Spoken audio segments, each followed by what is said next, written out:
ഈ ചിത്രം എവിടെയെങ്കിലും കണ്ടിട്ടുണ്ടോ? എവിടെയാ? ഒരു ഫയർ ലൈറ്റ്, ഒരു എർത്ത്, ഭൂമി, അല്ലെ, സൺ. സാധാരണ പ്രപഞ്ചവുമായി ബന്ധപ്പെട്ട് രണ്ട് തിയറികളാണ് നമ്മൾ മുൻകാലങ്ങളിൽ അല്ലെങ്കിൽ ഇപ്പോഴും ഉള്ളത്. ഒന്ന് ഹീലിയോസെൻട്രിക് തിയറി, രണ്ട് എന്താണ്? ജിയോസെൻട്രിക് തിയറി, അല്ലെ? എന്താണ് അതിന്റെ അർത്ഥം? ഭൂമിയാണ് പ്രപഞ്ചത്തിന്റെ കേന്ദ്രം എന്നൊരു കൂട്ടരും, നേരെ മറിച്ച് സൂര്യനാണ് പ്രപഞ്ചത്തിന്റെ കേന്ദ്രം എന്ന് വേറൊരു കൂട്ടരും. ഇന്ന് നമുക്ക് അറിയാം എന്ത്? സൂര്യനാണ് പ്രപഞ്ചത്തിന്റെ കേന്ദ്രമെന്ന്. മുമ്പ് ഇത് പറഞ്ഞതിന്റെ പേരിലാണ് ഗലീലിയോയെ അവിടുത്തെ ചർച്ച് പ്രോസിക്യൂട്ട് ചെയ്തത്. അപ്പോ നിങ്ങൾ പൈതഗോറസ് എന്ന് കേട്ടിട്ടുണ്ടാവുമല്ലോ, അല്ലെ? പൈതഗോറസ് തിയർ ഒക്കെ നമ്മൾ കുറെ പഠിച്ചതാണ്, അല്ലെ? കോളേജിൽ നിന്നും പൈതഗോറസ് തിയറും പ്രോഫ് കോൺ വന്നപ്പോഴും പൈതഗോറസ് എന്നൊക്കെ ചില ആളുകൾ ഇപ്പൊ ചിന്തിക്കുന്നുണ്ടാവും. പൈതഗോറിയൻസ് എന്ന് പറഞ്ഞ ഒരു ജനവിഭാഗം ഉണ്ടായിരുന്നു. അതായത് പൈതഗോറസിനെ വളരെ റിലീജിയസ് ആയിട്ട്, പൈതഗോറസ് പറയുന്നത് തന്നെയാണ് ശരി എന്ന നിലക്ക് ഫോളോ ചെയ്തിരുന്ന, അതിന്റെ പേരിൽ ആളുകളെ വരെ കൊന്നു കളഞ്ഞിരുന്ന, പൈതഗോറസിനെതിരെ പറഞ്ഞവരൊക്കെ കൊന്നു കളഞ്ഞിരുന്ന ഒരു വിഭാഗം മുമ്പുണ്ടായിരുന്നു. അവരാണ് പൈതഗോറിയൻസ്. പൈതഗോറിയൻസ് ഈ ജിയോസെൻട്രിക് തിയറിയിലും ഹീലിയോസെൻട്രിക് തിയറിയിലും വിശ്വസിച്ചിരുന്നില്ല. അവര് വിശ്വസിച്ചിരുന്നത് ഇതിനു മുമ്പുള്ള ഞാൻ നേരത്തെ സ്ലൈഡിൽ കാണിച്ച ഇങ്ങനത്തെ ഒരു സെറ്റപ്പിലായിരുന്നു. എന്താണ്? ഭൂമിയുമല്ല സൂര്യനുമല്ല പ്രപഞ്ചത്തിന്റെ നടുവിൽ, പിന്നെ എന്താണ്? ഒരു ഫയർ ലൈറ്റ്, എന്തോ ഒരു ഫയർ ലൈറ്റ്. എന്നിട്ട് അതിനു ചുറ്റും എന്ത് കറങ്ങുന്നുണ്ട്? ഭൂമി കറങ്ങുന്നുണ്ട്. അതിനു ചുറ്റോ സൂര്യനും കറങ്ങുന്നുണ്ട്. ഇങ്ങനെ ഒരു തിയറി അവര് വെക്കുമ്പോൾ, ഇങ്ങനെ ഒരു തിയറി അവർ ആവിഷ്കരിക്കുമ്പോൾ അതിനൊരു പ്രശ്നമുണ്ട്. എന്താണെന്ന് ആർക്കെങ്കിലും പറയാൻ പറ്റുമോ? ഇങ്ങനെ ഒരു തിയറി അവര് വെച്ചു, എന്ത്? ഒരു ഫയർ ലൈറ്റ് ഉണ്ട്, അതിനു ചുറ്റും ഭൂമി കറങ്ങുന്നുണ്ട്, അതിനു ചുറ്റും സൂര്യനും കറങ്ങുന്നുണ്ട്. ഇങ്ങനെ ഒരു തിയറി പറയുമ്പോൾ അതിന് ചില പ്രശ്നങ്ങളുണ്ട്. എന്താണ്? രാത്രിയും പകലും ഉണ്ടാവില്ല. വേറെ വളരെ അതിലും പ്രശ്നമുള്ള ഒരു പ്രശ്നമുണ്ട്. നൈറ്റ് ഉണ്ടാവില്ല. അതിനേക്കാളും വലിയ പ്രശ്നമുണ്ട്. അതൊരു പ്രശ്നം തന്നെയാണ്. നൈറ്റിന് നമുക്ക് വേറെയും ചില രീതികളിൽ വ്യാഖ്യാനിക്കാം. ഹീറ്റ് കൂടുതലായിരിക്കും. അതിന് കാരണം എന്താ? ഏറ്റവും വലിയ പ്രശ്നം എന്താ അറിയോ? ഈ ഫയർ ലൈറ്റിനെ നമ്മളാരും ഇതുവരെ കണ്ടിട്ടില്ല എന്നുള്ളതാണ്, അല്ലെ? അവർ ഫയർ ലൈറ്റ് ഉണ്ട് എന്ന് പറഞ്ഞിട്ട് ഇതിനാരെയും കണ്ടിട്ടുണ്ടോ? ഇല്ല. പിന്നെ എങ്ങനെ അത് ഉണ്ട് എന്ന് പറയാം? അപ്പൊ ഈ തിയറിക്ക് ഇങ്ങനെ ചില ഫ്ലോസ് ഉണ്ട് എന്ന് മനസ്സിലാക്കിയപ്പോൾ അവരെന്ത് ചെയ്തു എന്ന് വെച്ചാല്,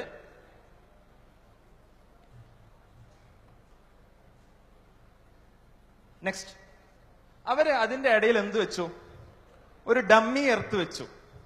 ഓക്കെ, ഫയർ ലൈറ്റിന്റെയും എർത്തിന്റെ ഇടയിൽ ഒരു ഡമ്മി എർത്ത്. ഇപ്പൊ എന്തായി? ഈ ഡമ്മി എർത്ത് ഇവിടെ ഉണ്ടായത് കൊണ്ട് ഞങ്ങൾക്ക് എന്ത് കാണാൻ പറ്റില്ല? ഫയർ ലൈറ്റ് കാണാൻ പറ്റില്ല എന്ന് പറഞ്ഞു, അല്ലേ? ഈ എക്സാമ്പിൾ, ഇത് ഞാൻ വെറുതെ പറഞ്ഞൊരു എക്സാമ്പിൾ അല്ല. ഈ എക്സാമ്പിള് ഞാൻ പറഞ്ഞു കേട്ടത് ഡോക്ടർ ജയൻ നാർലിക്കർ എന്ന പത്മവിഭൂഷൺ ലഭിച്ച ഇന്ത്യയിലെ ഏറ്റവും പ്രശസ്തരായ സ്പേസ് സയന്റിസ്റ്റുകളില്, സ്പേസ് റിസർച്ചേഴ്സിൽ ഒരാള് ഒരു ലെക്ചറിൽ പറഞ്ഞ എക്സാമ്പിൾ ആണിത്. അദ്ദേഹം ഈ എക്സാമ്പിൾ പറഞ്ഞത് എന്തിനാന്ന് വെച്ചാല്, പലപ്പോഴും നമ്മൾ പല സയന്റിഫിക് തിയറി, ഞാനും നിങ്ങളൊക്കെ സയൻസ് പഠിക്കുന്ന ആളുകളാണ്. ആ സയൻസിന്റെ ഇന്റഗ്രിറ്റി നിലനിർത്തിക്കൊണ്ട് തന്നെ പറയട്ടെ, എന്ത്? പലപ്പോഴും പല സയന്റിഫിക് തിയറികൾ ഇങ്ങനെയാണ്. നമ്മൾ എന്തെങ്കിലും ഒരു തിയറി ഉണ്ടാക്കും, അല്ലെ? എന്താണ് ഇപ്പൊ ഉണ്ടാക്കിയ തിയറി? ഒരു ഫയർ ലൈറ്റ്, അതിനു ചുറ്റും ഭൂമി, അതിനു ചുറ്റും സൂര്യൻ. ആ സയന്റിഫിക് തിയറിക്ക് എന്തെങ്കിലും ഒരു ഫ്ലോ ഉണ്ടാകുമ്പോൾ ആ ഹോൾ, ആ വോയിഡ് ഫില്ല് ചെയ്യാൻ വേണ്ടി, ആ ഓട്ട അടക്കാൻ വേണ്ടിയിട്ട് എന്ത് ചെയ്യും? അതിന്റെ മേലെ കൂടെ വേറൊരു തിയറി ഉണ്ടാക്കും. പല തിയറികളും ഇങ്ങനെയാണ്. അതുകൊണ്ടാണ് സയൻസ് എന്നുള്ളത് ഒരു അൾട്ടിമേറ്റ് ട്രൂത്ത് എന്ന് നമുക്ക് പലപ്പോഴും പറയാൻ സാധിക്കില്ല, വളരെ എസ്റ്റാബ്ലിഷ്ഡ് ആയിട്ടുള്ള കാര്യങ്ങൾക്കൊഴികെ.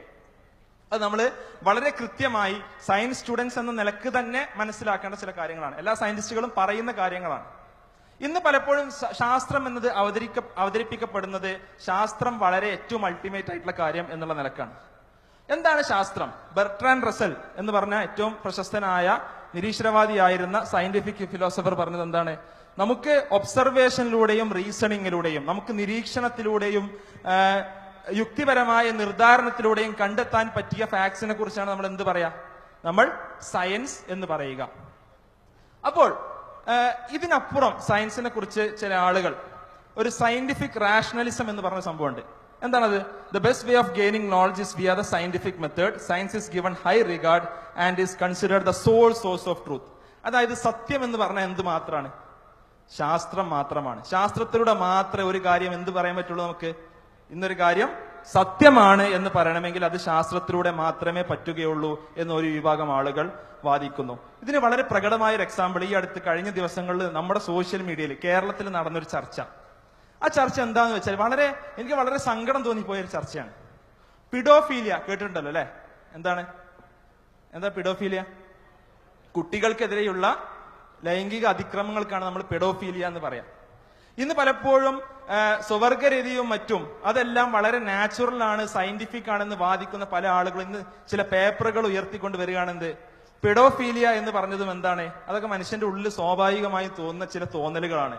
അതൊരു സെക്ഷൽ ഓറിയന്റേഷൻ ആണ്, അതുകൊണ്ട് അത് തിരുത്താൻ പറ്റില്ല. എന്തൊരു അപകടകരമായ വാദാണ്. ശാസ്ത്രം എന്നുള്ളത് തലയിൽ കയറി ശാസ്ത്രം എന്ത് പറയുന്നുവോ അത് മാത്രമാണ് സത്യമെന്ന് വിശ്വസിക്കുന്നവർ പിഡോഫീലിയ അത് സയന്റിഫിക് ആണെന്ന് പറഞ്ഞാൽ എന്താ അതിന്റെ ഗുരുതരമായ പ്രത്യാഘാതം? ഏതൊരു കാര്യത്തെയും ശാസ്ത്രത്തെ ഉപയോഗിച്ച് ന്യായീകരിക്കുന്ന വലിയൊരു സമൂഹം ഇവിടെ വന്നുകൊണ്ടിരിക്കുന്നു എന്നുള്ളതാണ് ഇതിലെ ഏറ്റവും വലിയൊരു പ്രശ്നം. അതുകൊണ്ട് സയൻസ് എന്നുള്ളത് മാത്രമല്ല അൾട്ടിമേറ്റ് ട്രൂത്ത്. സയൻസ് എന്നുള്ളത് ട്രൂത്തിലേക്ക് എത്താനുള്ള, സത്യത്തിലേക്ക് എത്താനുള്ള മാർഗങ്ങളിൽ ഒന്നാണ്. പക്ഷെ അതൊരിക്കലും പരമമായ ഒരു സത്യമാണെന്ന് നമുക്ക് പറയുവാൻ സാധിക്കില്ല.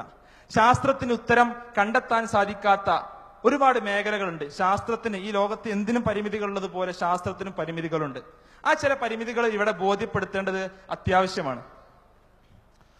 ഏറ്റവും പ്രധാനപ്പെട്ട പരിമിതികളിലൊന്ന് ലിമിറ്റഡ് ടു ഒബ്സർവേഷൻ അല്ലെ?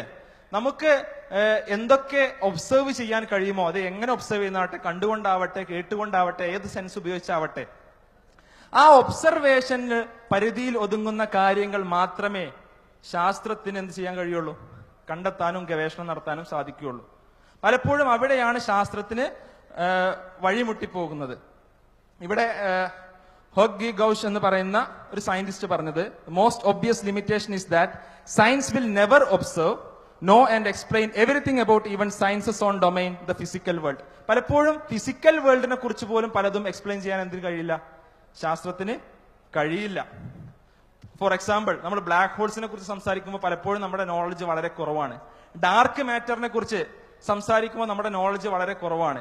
ഡാർക്ക് എനർജിയെ കുറിച്ച് സംസാരിക്കുമ്പോൾ നമുക്ക് അതിനെക്കുറിച്ചുള്ള നമ്മുടെ വിജ്ഞാനം വളരെ കുറവാണ്. കാരണം എന്താണ്? നമുക്ക് അവയെ പലപ്പോഴും പ്രപഞ്ചത്തിൽ ഒബ്സർവ് ചെയ്യാൻ സാധിക്കില്ല എന്നുള്ളത് കൊണ്ടാണ്. രണ്ടാമത്തത്, സയൻസ് ഈസ് അമോറൽ. മോറൽ എന്ന് പറഞ്ഞാൽ നമുക്കറിയാലേ, ധാർമ്മികമായ ഏതൊരു കാര്യത്തെയും ധാർമ്മികമോ അധാർമികമോ എന്ന് പറയാൻ പറ്റുന്ന ഒരു അതോറിറ്റി ശാസ്ത്രത്തിനില്ല. ഇന്ന കാര്യം ധാർമ്മികമാണ്, ഇന്ന കാര്യം അധാർമികമാണെന്ന് പറയാൻ പറ്റില്ല. വളരെ സിമ്പിൾ ആയിട്ട് ഒരു എക്സാമ്പിൾ ഞാൻ പറയാം. ആഫ്രിക്കയിലെ ഒരു പ്രത്യേകതരം സ്പൈഡർ, ആ പ്രത്യേകതരം സ്പൈഡറിലെ പെണ്ണ് സ്ത്രീവർഗത്തിൽപ്പെട്ട ചിലന്തി ഇണ ചേർന്ന ശേഷം പുരുഷനെ കൊല്ലും. ഇണ ചേർന്ന ശേഷം പുരുഷവർഗത്തിൽപ്പെട്ട ചിലന്തിയെ കൊല്ലും. ഇത് വെച്ചിട്ട് ഈ ലോകത്തുള്ള സ്ത്രീകളൊക്കെ തീരുമാനിക്കുകയാണെന്ത്, പ്രകൃതിയിൽ ഇങ്ങനെ ഒരു പ്രതിഭാസം കാണപ്പെടുന്നുണ്ട്, അതുകൊണ്ട് ഇത് ധാർമ്മികമായി ശരിയാണ് എന്ന് പറഞ്ഞാൽ എന്തായിരിക്കും അവസ്ഥ? അല്ലെ? അതുകൊണ്ട് സയൻസ് എന്താണ്? സയൻസ് അമോറലാണ്. സയൻസ് അമോറലാണ്. മൂന്നാമതായിട്ട്, പലപ്പോഴും ശാസ്ത്രത്തിന് ഹൗ, വാട്ട് എന്നുള്ള ചോദ്യങ്ങളാണ് ഉത്തരം പറയാൻ സാധിക്കുക. വൈ, എന്തുകൊണ്ട് ഇങ്ങനെ, എന്തുകൊണ്ട് നമ്മൾ പരസ്പരം ഇഷ്ടപ്പെടുന്നു, എന്തുകൊണ്ട് പലപ്പോഴും പരസ്പരം വെറുക്കുന്നു, എന്തുകൊണ്ടാണ് നമ്മുടെ ജീവിതം ഇങ്ങനെ എന്നുള്ള ചില ചോദ്യങ്ങൾക്ക് ഉത്തരം കണ്ടെത്താൻ ഒരിക്കലും സയൻസിന് സാധിക്കുകയില്ല.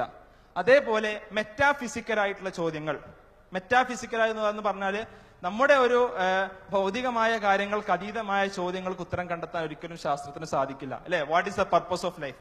അതറിയാൻ വേണ്ടിയിട്ടാണ് നമ്മൾ പ്രോഫ്കോൺ വരുന്നത്. അതൊരിക്കലും നമുക്ക് ശാസ്ത്ര പാഠപുസ്തകങ്ങളിൽ നിന്ന് കിട്ടില്ല. നമ്മുടെ ജീവിതം എന്തിനു വേണ്ടിയാണ്? എവിടെ നിന്നാണ് നാം യാത്ര തുടങ്ങുന്നത്? എങ്ങോട്ടാണ് നമ്മുടെ ജീവിത ലക്ഷ്യം? നമ്മുടെ ജീവിതം കേവലം ഒരു പദാർത്ഥമായി ജനിച്ച് ഒരു പദാർത്ഥമായി മരണപ്പെട്ട് അങ്ങനെ മണ്ണിൽ അലിഞ്ഞു ചേരേണ്ടതാണോ എന്ന ചോദ്യത്തിന് ഉത്തരം അത് നൽകാൻ ശാസ്ത്രത്തിന് സാധിക്കില്ല. ഇങ്ങനെ ഒരുപാട് ചോദ്യങ്ങളുണ്ട്. ഈ കാര്യങ്ങൾ ഇവിടെ പറയാൻ കാരണം, ശാസ്ത്രം മാത്രമാണ് അൾട്ടിമേറ്റ് ട്രൂത്ത്, അതിലൂടെ മാത്രമേ മനുഷ്യന് മുന്നോട്ട് പോകാൻ സാധിക്കുകയുള്ളൂ എന്ന രീതിയിൽ ഇന്ന് ഒരുപാട് നിരീശ്വര നിർമ്മതവാദ പ്രസ്ഥാനക്കാർ വാദിക്കുന്നുണ്ട്. റിച്ചാർഡ് ഡോക്കിൻസ് കേട്ടിട്ടുണ്ടാവുമല്ലോ അല്ലെ? ഗോഡ് ഡെലൂഷൻ എന്ന് പറഞ്ഞ വളരെ കുപ്രസിദ്ധമായ പുസ്തകം ഇത് റിച്ചാർഡ് ഡോക്കിൻസും ക്രിസ്റ്റഫർ ഹിച്ചിൻസും അതേപോലെ ഡാനിയൽ ഡെന്നറ്റ് പോലെയുള്ള ഇന്നത്തെ നിരീശ്വരവാദികൾ വാദിക്കുന്നത് മതം എന്ന് പറഞ്ഞത് തന്നെ അപകടമാണ്, മതം എന്ന് പറഞ്ഞാൽ അശാസ്ത്രീയമാണ്, മതം എന്ന് പറയുന്നത് അത് ശാസ്ത്രത്തിനും ചിന്തക്കും എതിരാണ് എന്നൊക്കെയാണ്. ഇതേ ആളുകൾ മറക്കുന്നത് ഐസക് ന്യൂട്ടണും അതേപോലെ ഗലീലിയും അതേപോലെ ആൽബർട്ട് ഐൻസ്റ്റീനും ഇബ്നു സീനയും മുഹമ്മദ് ബിൻ മൂസ അൽ ഖവാരിസും ഇവരൊക്കെ പല അർത്ഥത്തിൽ അവരുടേതായ ആദർശങ്ങളിൽ അവർ ദൈവവിശ്വാസികളായിരുന്നു. അവരാരും ഒരു അൾട്ടിമേറ്റ് ക്രിയേറ്ററിനെ അവരാരും നിഷേധിച്ചിട്ടില്ല എന്നുള്ളതാണ്. അപ്പോൾ ഇന്നത്തെ കുറെ സയൻസ് പോപ്പുലറൈസേഴ്സ് അവർ വന്നിട്ട് ഇങ്ങനെ ദൈവമില്ല എന്ന് പറയുകയും അത് ശാസ്ത്രീയമല്ല എന്ന് പറയുകയും ചെയ്യുന്നത്, ശാസ്ത്രം എന്നുള്ളത് ഞാൻ നേരത്തെ പറഞ്ഞല്ലോ, നമ്മുടെ പ്രപഞ്ചത്തിന്റെ ഉള്ളിലുള്ള പല കാര്യങ്ങളും കണ്ടെത്താൻ സയൻസിന് കഴിയുന്നില്ല. അങ്ങനെയാണെങ്കിൽ പ്രപഞ്ചാതീതനായ ദൈവത്തെ കണ്ടെത്താൻ, അല്ലെങ്കിൽ ആ പ്രപഞ്ചാതീതനായ ദൈവത്തെ കുറിച്ച് സംസാരിക്കാൻ ശാസ്ത്രത്തിന് എങ്ങനെ കഴിയാം? എങ്ങനെ ഒബ്സർവ് ചെയ്യാൻ പറ്റും? ഈ ഒബ്സർവേഷൻ ലിമിറ്റ് ഉള്ളത് കൊണ്ട് തന്നെ ദൈവം ഇല്ല എന്നോ ഉണ്ടോന്നോ പറയാൻ ശാസ്ത്രത്തിന് കഴിയില്ല. എന്നാൽ പ്രകൃതിയിൽ നമുക്ക് ചുറ്റുമുള്ള ഒരുപാട് ഉദാഹരണങ്ങളുണ്ട്, ഒരുപാട് സയൻസ് ഉണ്ട്, ഒരുപാട് ദൃഷ്ടാന്തങ്ങളുണ്ട്.